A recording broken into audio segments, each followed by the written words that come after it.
บายดีหมดทุกคนโอ้ อากาศเปลี่ยนแปลงเจ็บคอ เป็นหวัดไปหาซื้อยามากินก่อนห้านขายยาห้านตัวนี้นี่โอ้ดีไปหาเพิ่นแล้วบอกเพิ่นจัดยาให้ถือโลด นี่กำลังเดินทางไปเอายาอันนี้นี่รถติดลายแล้วก็ไฟแดงหันคันเลี้ยวขวาแล้วมันไปเดินยนต์สังเกียงอยู่เบื้องซ้ายคันเลี้ยวซ้ายนี่ก็ตลาดแรงหนองด้วงเดี๋ยวซ้ายอันนี้นี่ส้มดาวคนหลายเสมอส้มดาว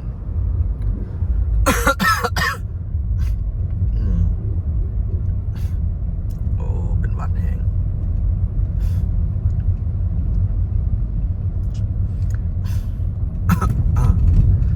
รู้สึกว่าตอนกลับมานี่รถหลายเนี่ยรถออกนอกเมืองหลายเข้าไปในเมืองโบราณ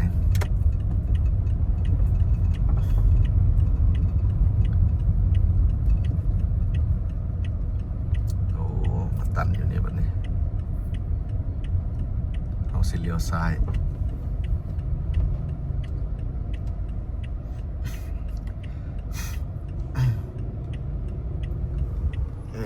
สั่งเจียงไปเบื้องนั้น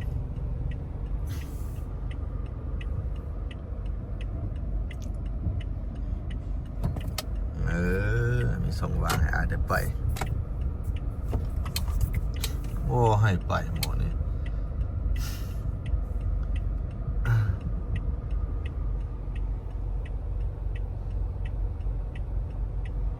โมยอมให้เขาไป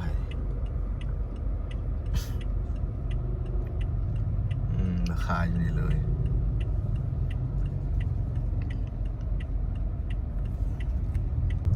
ออกมาพี่ก็สิเป็นถนนเต้สองบอนเฮาสิไปนี่เป็นห้านขายยาใสสะอาดอยู่หน้าปั๊มน้ำมันปตทเนี่ยเพิ่นจัดยาได้ถึกเที่ยวแรกนี่ก็เจ็บคอมาหาเพิ่นจัดยาให้กินโอ้เอาเลย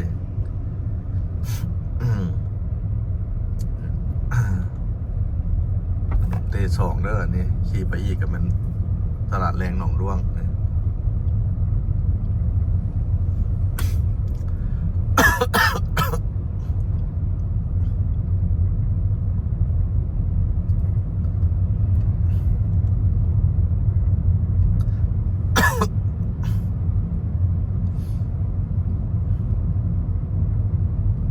อย่าอยู่ลาวนี่กับส่วนใหญ่กับมาแต่ฝรั่งราคากับโบได้แพงดังที่คิดนะโอ้ตันดังนี่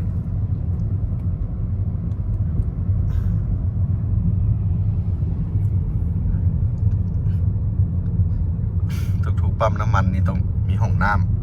ำ สบายใครจะเข้าห้องน้ำแล้วมันเข้าปั๊มน้ำมันรถเข้าห้องน้ำก็ฟรีบ่ได้เสียเงินอยู่ปั๊มน้ำมัน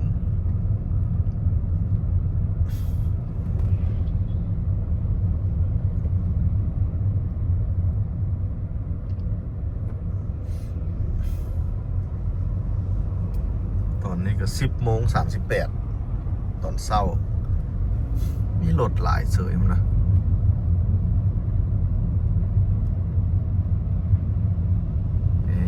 หันยาเขาใกล้ๆสิหอดอะไรอยู่ข้างหน้าเนี่ยขวามือไปซื้อยาแล้วก็จะไปซื้อโคกซื้อ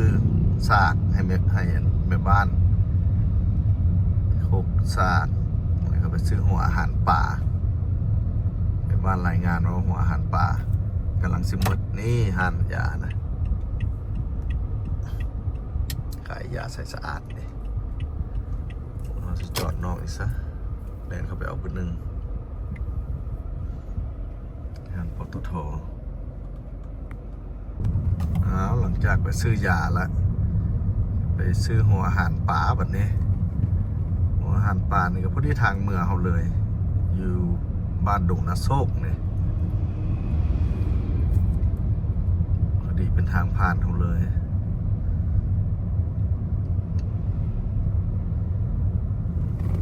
นี่อันนี้มันแถวบ้านดงนาโศกมุ่งหน้าไปบ้านปากทางบ้านเขาเลยอยู่บ้านปากทาง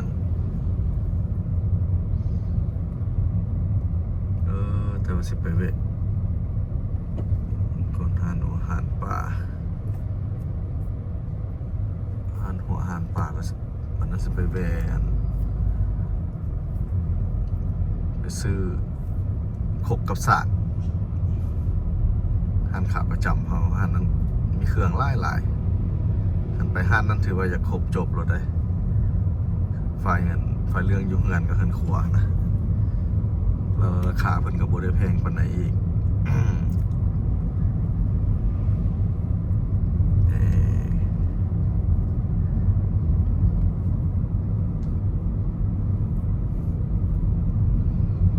บรรยากาศยามตอน 11:34 ตอนเช้าเด้อนี่นะรถกันยังหลายเซย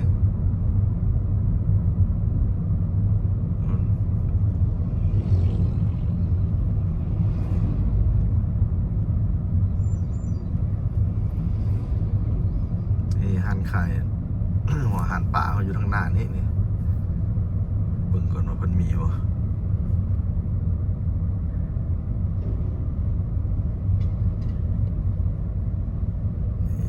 หันนี้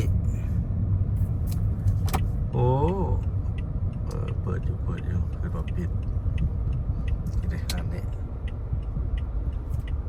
ถามก่อนเขาจะได้เม็ดน้อยกับเม็ดใหญ่เพิ่นสิมีบ่หัวหันป่ารวมเอาเอาเม็ดน้อยกับเม็ดใหญ่พอเม็ดน้อยให้ป่าน้อยได้กินมีป่าน้อยป่าใหญ่เลยนี่หันหัวอาหารด้านหน้าหัวอาหารป่ารวมจะมีบ่ใหญ่ด้วยกะจะได้น้อย1 เป่าใหญ่1 เป่าจะมีบ่ลองดูหัวอาหารหมาก็มีอยู่นี่เดซี่มาไว้โอ้ของเจ้าเป่าเท่าไหร่อัน430,000ลักกี้ดอกเนาะนี่แหละหมาเขาหมักตัวนี้สีเหลืองนี่แหละยังในกระเป๋าได้อยู่มีอยู่เอาหัวอาหารปลาตัวของเจ้าเป่าเท่าไหร่เม็ดน้อยกับเม็ดใหญ่เม็ดน้อย300,000ซาวเป็นใหญ่300,000เอาแนวละเม็ดแนวละเป่าให้อ้ายเลยแนวละเม็ดมันเป่า1 จักกิโล20 กิโลเจ้า20 กิโลเจ้ายอดได้โอ้ใส่งานเป็นยิงนะนี่นะใส่งานเป็นยิง แต่20 กิโลก็โอเคอยู่เนาะได้อยู่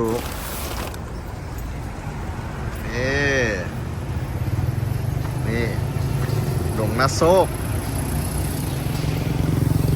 แต่แรงหนองด้วงนี่ดงนาโซกนี่นะต่อไปปุ๊บกับปากทางรถนี่นะปากทางแล้วก็คิวรถสายเหนือไปทางนั้นนี่โอ้เฮ็ดเองย่อเอง20 โลเดี๋ยวโอนเงินให้เพิ่นกันหมายังอยู่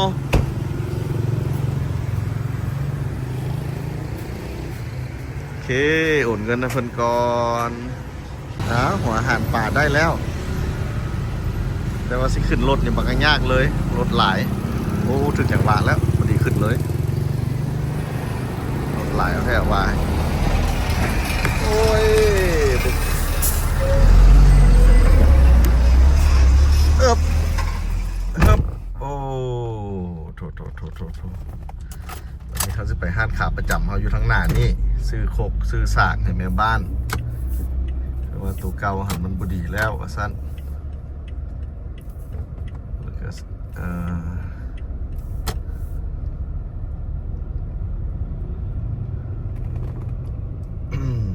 พอดีมันสายแดนกันอยู่แถวนี้แหละสายแดนตรงกระสกกับปากทาง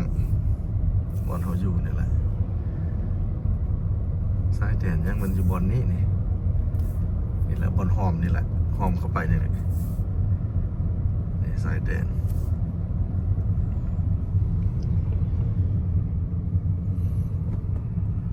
หันขาประจำเขาแล้วมันอยู่นี่ เครื่องเรื่องหั่นเอาของอาหารอย่างเราก็มีถือว่าครบจบทีเดียวเลยแล้วราคาเราก็บ่แพงหั่นโซนี่แนะนำเลยโรเดอร์นี่หั่นนี่แหละ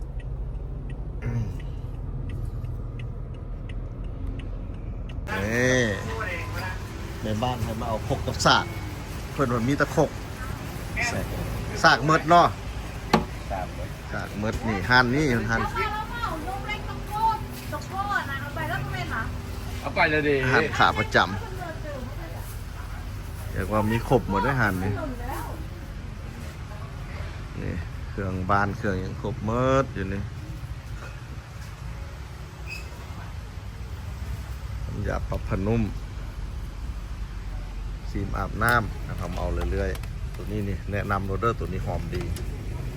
ครีมอาบน้ำมึงก่อน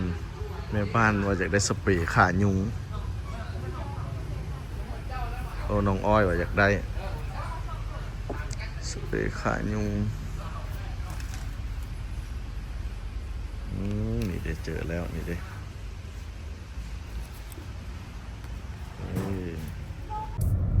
ได้ขบกับยาขายุงแล้วสากบ่ได้ซ้ำสากเพราะว่ามันแตกสิกลับบ้านได้บนนี้นะหามาเบิ่งถนนหนทางรถหลาย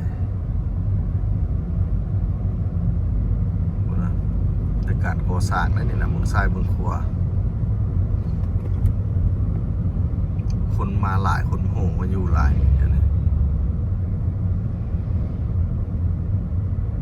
แต่ว่าอยู่โซนอันนี้มันปากทางโซนนี้นี่เฮ็ดห้องแถวนี่ดีสุดตัวนี้ห้องแถวอพาร์ตเมนต์ได้ดีบ่พอห้องจนบ่พอให้กับเจ้า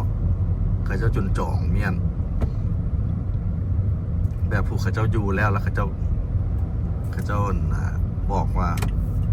คันมีแล้วจองให้หมู่เขาเจ้ากับหมู่จังมาอยู่มาเศร้าอยู่นำคนละห้องนะนี่หันนวดซิเมรูปเขาก็มาจากนึ่งนะหันนวดแถวนี้ก็พูดนะการก่อสร้างนี่ก็ก่อสร้างกำลังโอ้บูมแหงแถวนี้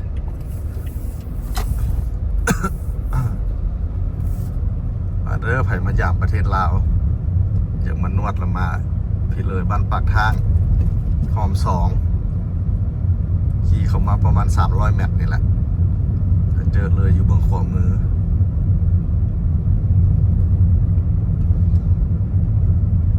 อันนี้เพิ่นก็หากระถมนี่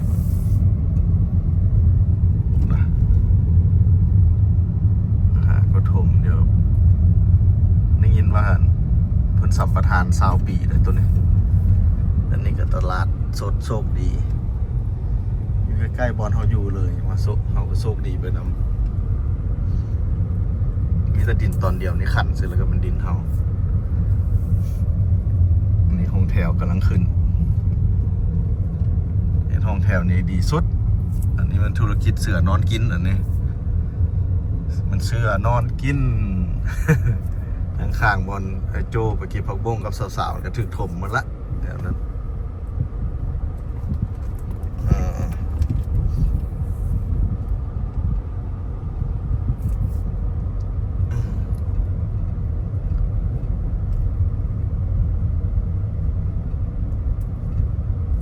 ตุยโทรมาครับไปตุยกันว้าว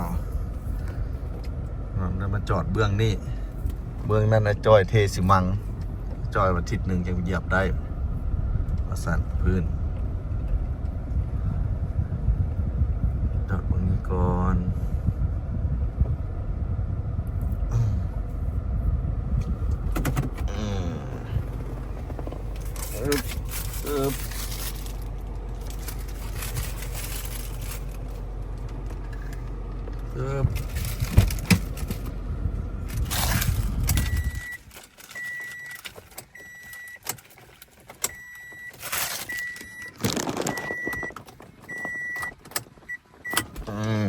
ผลงานว่ะพาไปเบิ่งผลงานไอ้จอยเฮ็ดฮอตใส่โครงการนั้น ของการเฮ็ดอ่างน้ำแล้วก็เทลามให้กับเจ้ามีเงินเข้าห้องหมอเราก็จุนมาก็จุนออกห้องหมอเลยเด้ออกห้องหมอมาพักยูทูบนี่ละมือแรงนี่สีมัดแขน สิมัดแขนให้เรามือแรง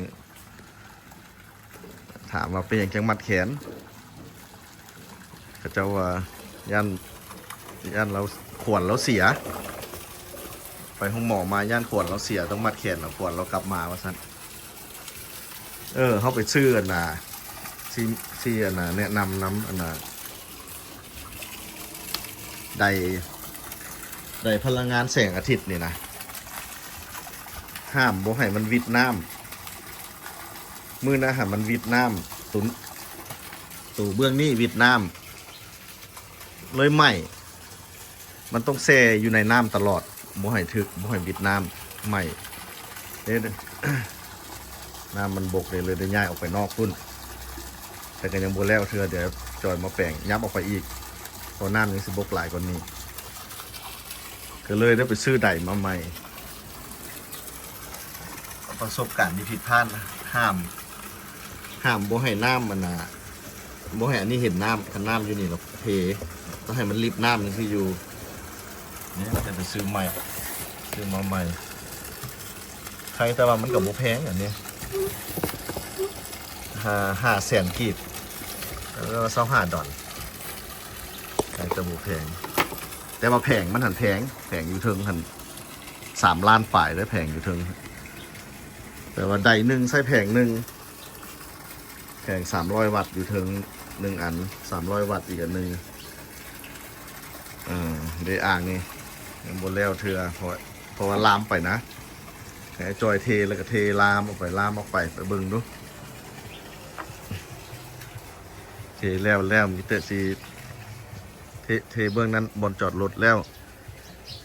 จอยแบบท่าให้ปูนนี่มันแห้งแล้วจังสิทาสีรถถึงกับบ่ให้เหยีย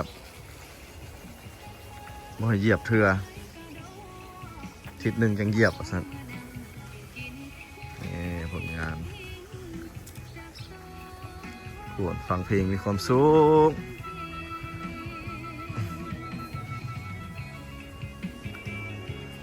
นี่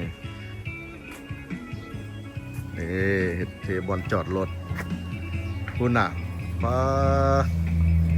มื้อนี้เพื่อนเขามีงานหวะนี่มีงานน้อย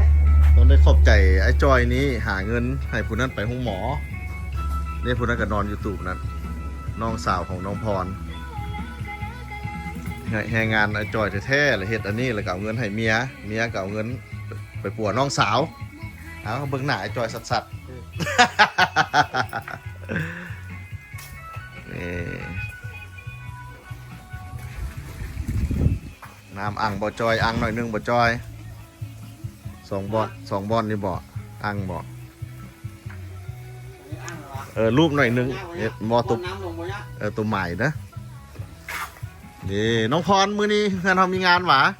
มัดแขนผู้ป่วยหันแล้วก็เด้ผู้ป่วยก็ได้มาบ้านมาส่องแล้วมัดแขนห้องควันน้อยนึงคันบ่มีเอื้อยนี่ตายคักๆโลดน้องสาวนี่นะบ่มีอ้ายน้องก็สิตายคือกัน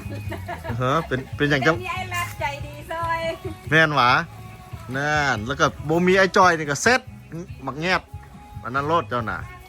ไอ้จอยใส่เหือแหงเราเพื่อได้เงินเดี๋ยวเขาก็เลยได้เทมันอีกบัดนี้หินกับทรายยังเหลืออยู่ด้านจอยเขาสิหาลายเทตอนนั้นจอมันบ่พอเขายังว่าแล้วมันท้อบ้านเฮามีงานเด็กน้อยเคยบ่ไปเวียกมื้อนี้ตั้งคาดหวะพักปีใหม่นี่โอ้หมดนี่มัดแขนให้น้องสาวน้องพรละไว้สิพาไปส่องเบิ่งเรานอนอยู่จังไดนางนั้นหลังจากออกมาจากห้องหมอดีแต่เอ้ยน้องเขาเจ้าหักกันเขาเจ้าซอยกันเด้ดีแต่ว่าเจ้าได้ผัวเป็นนายสร้างผัวหูจักหาเงินนี่น้องพรนี่โชคดีผัวเจ้าเก่งหาเงินได้เฮ็ดอย่างก็ได้เด้ส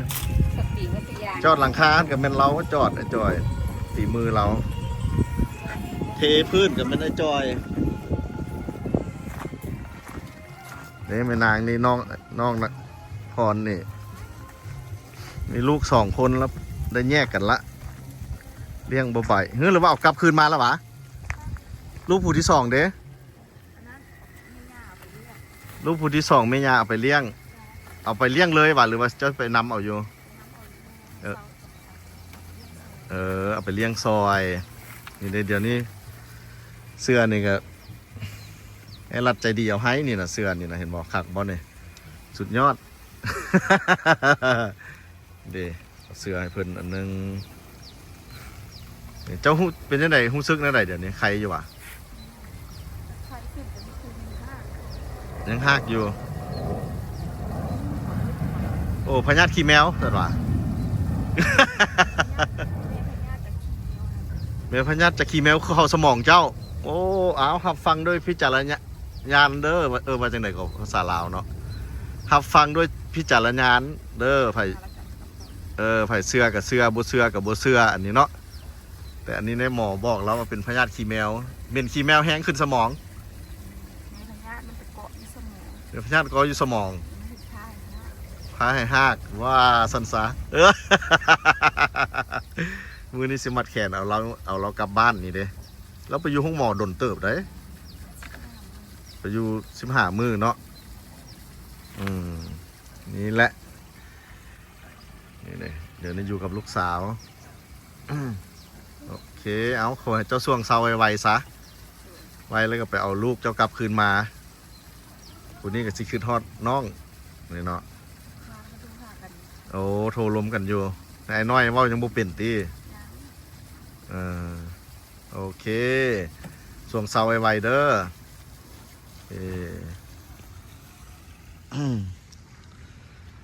เอาเดี๋ยวสิประมาณนี้มือนี้วันนี้ก็สิบ่ได้ไปใส่อยู่เฮือน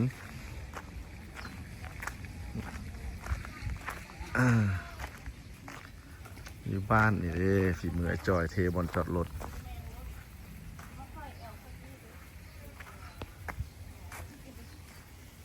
คุณนะโอ้บ้านเขามีงานคือคักเลยนะนี่แต่ว่าก็ยังอยากกอดผู้นั้นอยู่นี่นะนี่ไอ้รัดใจดีอยากกอดผู้นี้ว่ามันสิหุ่มบ่มาลองกอดมึงบอกอันนี้แม่หวะโดยแม่เรานี่เด้แม่เราโอ้เบิ่งแม่เฮ้ยโอ้ยยังเหยียบโอ้เหยียบแอวน้อยนึงละจอเอาหยอกๆขำๆเด้อโอเคเอาขอจบวิดีโอก่อน